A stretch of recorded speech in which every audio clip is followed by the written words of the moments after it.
नमस्कार, मैं रत्नेश कुमार। आप देख रहे हैं लाइव इंडिया हर पल। झारखंड विधानसभा सत्र जो है वो 9 दिसंबर से 12 दिसंबर तक शुरू हो गए हैं।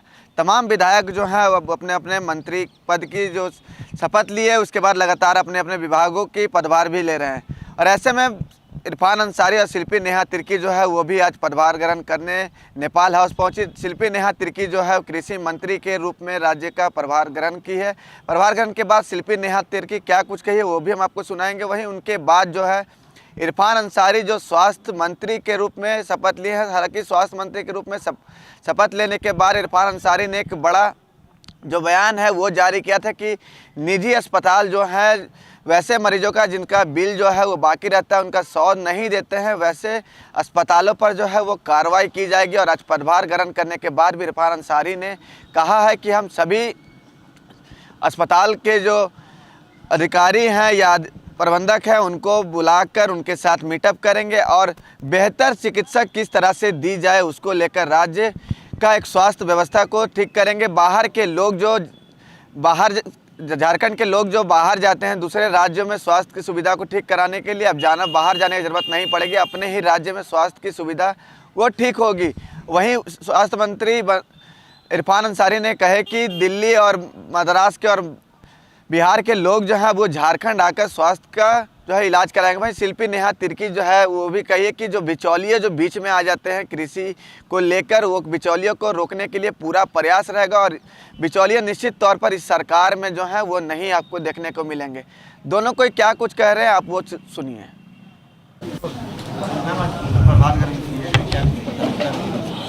देखिए, मैंने अभी आज ही प्रभार ग्रहण किया है कृषि पशुपालन और सहकारिता विभाग से, और मुझे लगता है कि एक बड़ी चुनौती है हमारे युवा कंधों पे, क्योंकि ये राज्य जो है, इस राज्य का 70% आबादी खेती बाड़ी पे निर्भर है।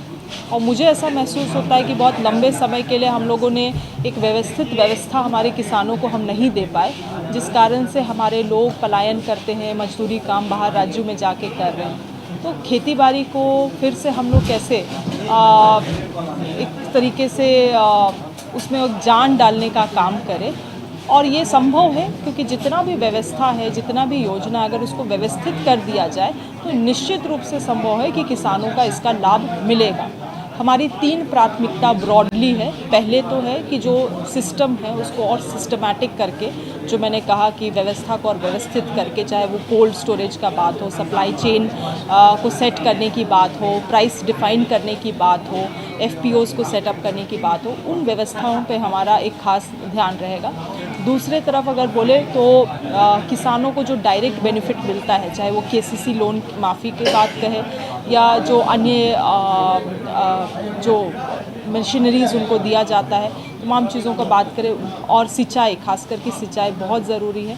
इन डायरेक्ट बेनिफिट्स को हम लोग कैसे दुरुस्त कर सके, उसमें हमारा ध्यान रहेगा। और तीसरी चीज़ है कोऑपरेटिव्स और एक कमर्शियल फार्मिंग को हम लोग और कैसे बढ़ावा दे सके, क्योंकि आप देखेंगे कि एक एंटरप्रेन्योर जो कॉन्सेप्ट है, उसी तरह से एक एग्रीप्रेन्योर में भी हम लोग फोकस कर रहे हैं कि जो युवा हैं, जो शिक्षित युवा भी हैं, जो एडिशनल इनकम के लिए खेतीबाड़ी को एक माध्यम देखते हैं, उनको भी हम लोग कैसे इन चीज़ों से जोड़ सके, उनके लिए हम लोग मॉडर्न टेक्नोलॉजी और पॉलिसी मेकिंग से कैसे उनको लाभ पहुंचा सके, इस पे भी हमारा खास ध्यान रहेगा। बहुत केवल धान नहीं, आप देखेंगे कुछ भी आज टमाटर लेकर आ रहे, मिर्चा लेकर आ रहे, उसमें भी बिचौलियों के। इसीलिए मैंने कहा कि उस व्यवस्था में प्राइस डिफाइन करना, सरकार ने आज तक कोई मैकेनिज़्म हम लोग नहीं लाए हैं जिससे आप प्राइस डिफाइन कर सके, जो न्यूनतम प्राइस उनको मिलना चाहिए। और यही कारण होता है कि टमाटर लेकर आ रहा है वो, और बिचौलिया उसको छीन के उससे हाथ से आप 8 रुपये 10 रुपये में टमाटर ले लेता है, और उस किसान के पास कोई हिम्मत नहीं है, कोई ताकत नहीं है कि बिचौलियों से लड़ सके। तो इन सभी चीज़ों में हमारा इंटरवेंशन रहेगा। मैं सबसे पहले देश के भावी प्रधानमंत्री आदरणीय राहुल गांधी जी का, खड़गे साहब का, और हमारे राम आदरणीय माननीय सम्मानीय हेमंत सोरेन जी का मैं आभार व्यक्त करता हूं। हमारे गार्जियन खड़गे साहब के साथ साथ मीर साहब, वेणुगोपाल सर, तमाम नेताओं का मैं आभार व्यक्त करता हूं कि एक महत्वपूर्ण जवाबदेही मुझे दी है। मैं कहना चाहता हूँ, आपने देखा होगा कि लगभग 18% हमारी आबादी है। झारखंड में आदिवासियों के बाद सबसे बड़ी आबादी हमारी है और उस समाज को भाजपा ने नीचा दिखाने का काम किया। झारखंड में लगा ही नहीं कि हम मुसलमान हैं, हमारी आबादी है। कभी बांग्लादेश, कभी घुसपैठिया कह के हमें नीचा दिखाया गया। कभी कभी लगा कि झारखंड तो हमारा है ही नहीं, ये देश हमारा तो है ही नहीं। लेकिन फिर भी मैं बधाई देना चाहता हूँ झारखंड की 3.5 करोड़ जनता का, जिन्होंने भाजपा के जो नाकाब इरादे हैं उनको बेनकाब किया और एक होकर, एक मुश्त होकर हमारा समाज ने वोट दिया और हम लोग सरकार में आए, सत्ता में आए। और उसके बाद राहुल गांधी जी, हेमंत सोरेन जी और मीर साहब ने, खड़गे साहब ने, एक अल्पसंख्यक जिसको भाजपा दिन रात गाली देती है, इतना गाली देती है हमें, हम बता नहीं सकते। सोशल मीडिया से लेकर, ट्विटर से लेकर, आप हर जगह चले जाइए, लगता है कि मुसलमान होना पाप है, अंसारी होना पाप है। उस समाज को कभी हमें दर्जी कहा जाता है, कभी हमें नीचा दिखाया जाता है, कभी कहता है गैरेज में काम करने वाला, कभी बुनकर नाम, कभी कहता है सिलाई करता है ये लोग। उस समाज को यदि किसी ने सम्मान दिया तो राहुल गांधी जी ने दिया, हेमंत सोरेन जी ने दिया। निश्चित तौर पर मैं कहूँगा कि अपने आवाम को कहूँगा, पूरे झारखंड वासियों को कहूँगा कि मैं एक डॉक्टर हूँ, MBBS डॉक्टर हूँ। इससे पहले भी राहुल गांधी जी, हेमंत सोरेन जी ने मुझे बहुत बड़ा विभाग दिया था, इस समाज को दिया था, ग्रामीण विकास विभाग। मैंने 3 महीनों में इतना अच्छा काम किया, राज का कायाकल्प मैंने कर दिया, बदल दिया पूरा। कोई मतलब आप बोल नहीं सकता है कोई कि इरफान अंसारी ने किसी के साथ नाइंसाफ़ी किया।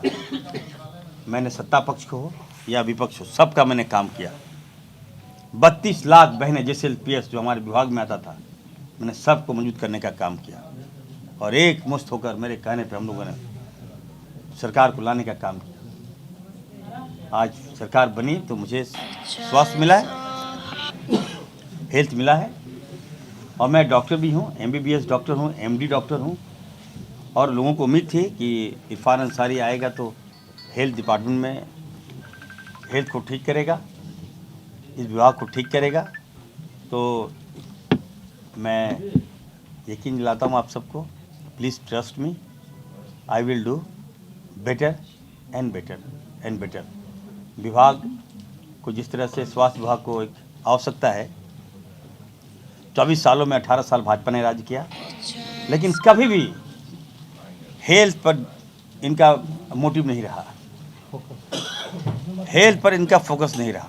केवल हेल्थ विभाग को इन लोगों ने लूट का अड्डा बनाया है।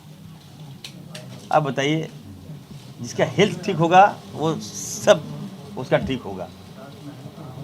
ये 18 साल लगता है कि भाजपा ने जंग लगा दिया हेल्थ में, तो मैं इसको ठीक करूंगा अच्छी तरह से।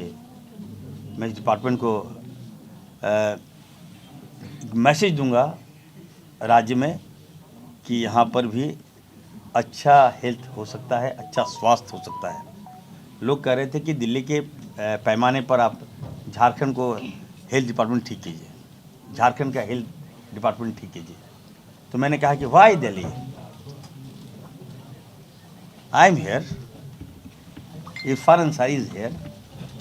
और एक डॉक्टर होने के नाते मैं तो फील कर सकता हूँ ना मेडिकल डिपार्टमेंट को कैसे ठीक किया जाए। तो मैं दिल्ली से अच्छा करूँगा और दिल्ली के लोग झारखंड आएंगे, देश के लोग झारखंड आएंगे स्वास्थ्य का इलाज कराने के लिए। तो गिव मी सम टाइम।